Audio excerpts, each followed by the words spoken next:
que todos estejam bem. Vamos para mais uma aula, tá, de biologia. Vamos falar hoje sobre tecido nervoso. É uma matéria importante, costuma cair muito em prova. Vou compartilhar a tela aqui. Vamos lá. Tecido nervoso é um principal constituinte do sistema nervoso. Esse sistema tem a capacidade de captar, transmitir e integrar informações de todas as regiões do corpo. Ele controla funções como digestão, respiração, reprodução e excreção. Aqui, ó, a localização dele no corpo, tá? O cérebro e medula espinhal, são os componentes do sistema nervoso central. Sistema nervoso periférico, né? O SNP, constituído por nervos, gânglios nervosos, terminações nervosas, né? Como os receptores para dor, tato, frio, pressão, calor, paladar e etc. Cápsulas nervosas, células nervosas, que são os neurônios, são capazes de se comunicar e captar informações por meio de impulsos elétricos. Nós temos cerca de 85 bilhões de neurônios, tá? Isso aqui é uma célula nervosa e seus componentes, nós vamos ver. Mas aqui é o corpo celular, tá vendo os dendritos, que são essas ramificações, e aqui, esse em azul claro, é o axônio, tá? Então, aqui as três divisões que eu falei. No corpo celular, a parte mais volumosa da célula nervosa se localiza um núcleo e a maioria das estruturas citoplasmáticas, tá? Então, onde fica o núcleo é o corpo celular. Os dendritos são aquelas ramificações que eu falei, são prolongamentos finos e geralmente ramificados, que conduzem os estímulos captados do ambiente ou de outras células em direção ao corpo celular. Já o axônio é um prolongamento fino, geralmente mais longo que os dendritos, e a função é transmitir para outras células os impulsos nervosos provenientes do corpo celular. Tá? Os dendritos absorvem os impulsos nervosos, passa pelo corpo celular, e o corpo celular acaba enviando por toda a extensão do axônio. Então, de acordo, né, os tipos de neurônios, de acordo com as suas funções na condução dos impulsos, os neurônios podem ser classificados em neurônios receptores ou sensitivos, também chamados de aferentes, que são os que recebem estímulos sensoriais e conduzem o impulso nervoso ao sistema nervoso central. Tem os neurônios motores ou efetuadores, também chamados de eferentes, que transmitem os impulsos motores, que são respostas ao estímulo. Tem os neurônios associativos ou interneurônios, que estabelecem ligações entre os neurônios receptores e os neurônios motores. Condução saltatória é quando o impulso nervoso se propaga através de saltos, tá? Aqui, ó, região despolarizada com carga positiva, significa que perdeu, né, elétrons, e aqui a carga negativa, tá vendo que a carga negativa, ela ganha elétrons. Então, ela está pronta para receber esse monte de maisinho que está aqui, né? Então, esses saltos, o nome desses pedacinhos brancos aqui, que na verdade estão ampliados, aqui, essa cauda aqui em cima é a bainha de mielina, né? Perdão, é o axônio, e cada pedacinho desses são células de Schwann, tá? Então, quando passam uma carga de energia através dos impulsos elétricos, uma é chamado de saltos. Nervos são fios finos formados por vários axônios de neurônios envolvidos por tecido conjuntivo. Transmitem mensagens de várias partes do corpo para o sistema nervoso central ou destes para as regiões do corpo, tá? Classificação dos nervos, quanto ao tipo de neurônio e quanto à posição anatômica. Então, quanto ao tipo de neurônio, podem ser sensitivos ou aferentes, contém apenas neurônios sensitivos, motores ou eferentes, quando contém apenas neurônios motores, mistos, quando contém os dois, tá? Sensitivos e motores. Já quanto à posição anatômica, eles podem ser cranianos, que estão ligados ao encéfalo, existem 12 pares, e os raquidianos ou espinhais, que estão ligados à medula, são 31 pares, tá? De nervos. Células de Schwann, certos tipos de neurônios são envolvidos por células especiais, as células de Schwann. Essas células se enrolam dezenas de vezes em torno do axônio, que é aquela cauda do neurônio, né? E forma uma capa membranosa, que é chamada de bainha de mielina. Tá? Então tá aqui o processo, ó.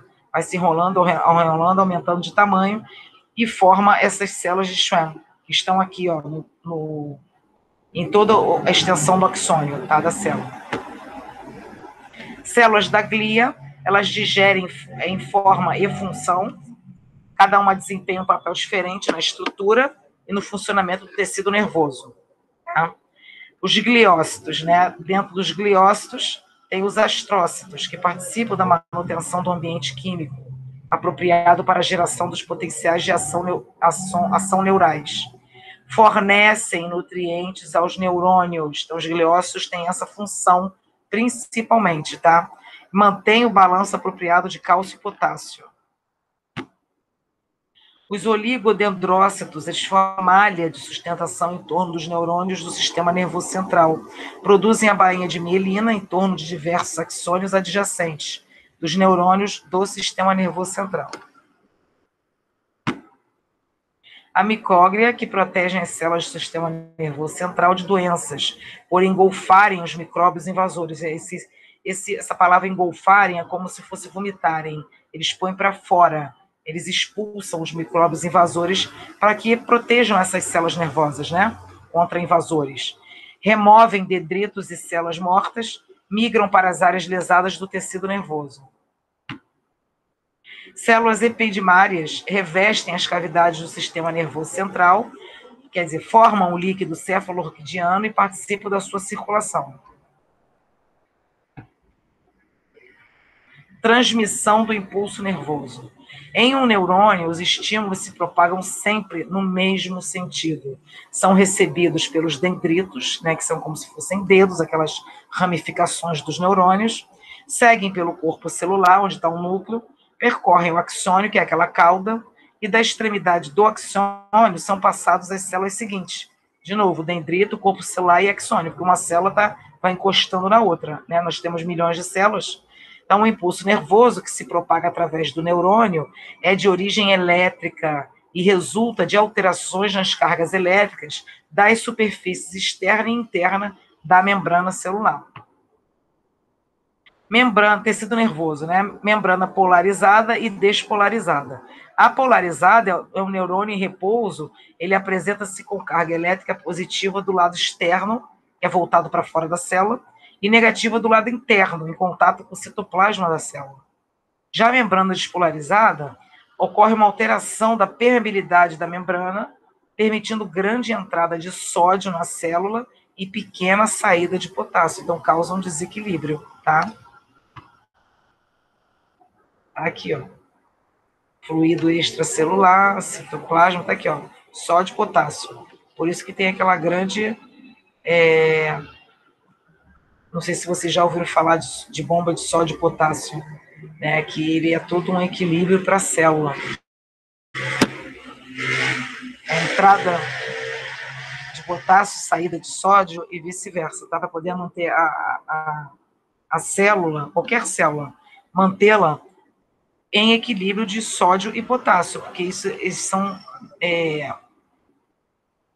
nutrientes importantes. Na verdade, são substâncias inorgânicas, né? São importantes.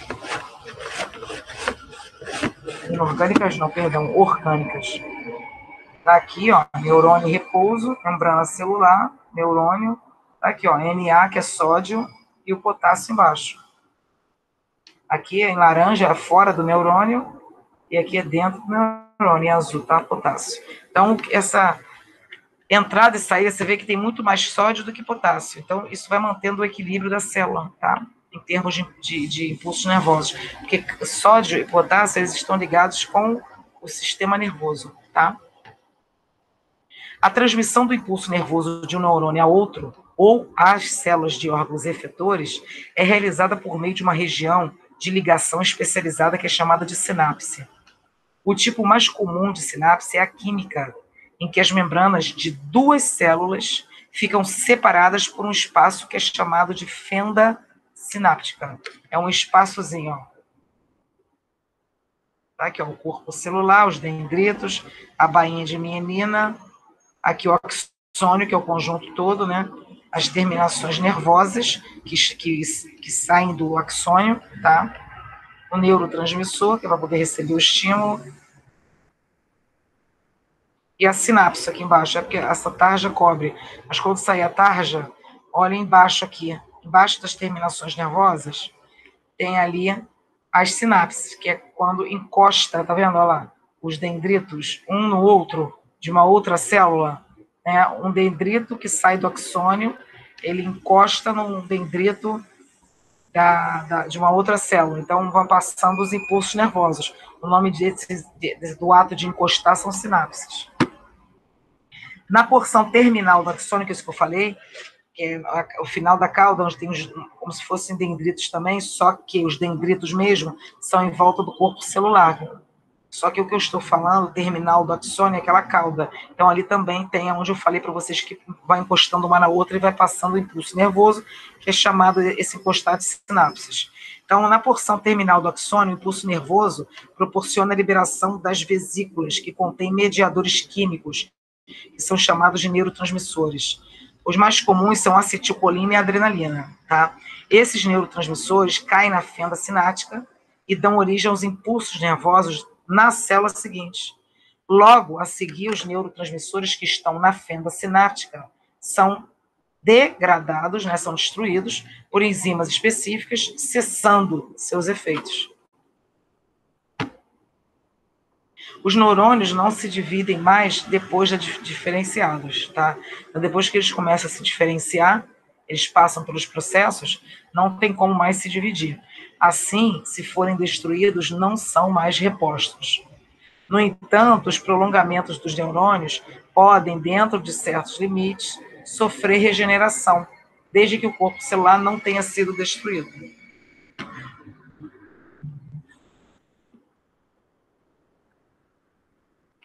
Então é isso, galera. Eu sei que são muitas informações, porém, são slides de resumo, tá? Voltem o vídeo quantas vezes quiserem e vou mandar o material escrito e os exercícios, ok? Fiquem com Deus, beijos, até a próxima aula.